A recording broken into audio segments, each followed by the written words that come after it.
Ant stalo turiu Hikvision Deep in View kamerą su dirbtinio intelekto prieskonėliais. Čia yra 4 megapikselių modelis su lęšiu nuo 2,8 iki 12 mm.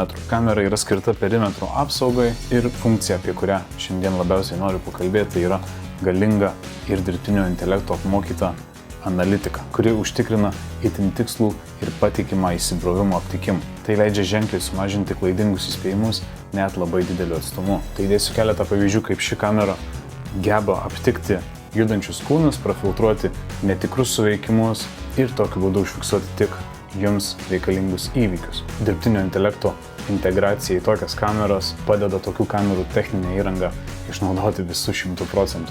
Jeigu kyla kažkokių klausimų, galbūt norėtumėte pamatyti gyvų šių kamerų testų, būtinai pakomentuokit po šio video. Taigi šiam kartui manau tiek ir pasimatom kitose apžvalgose.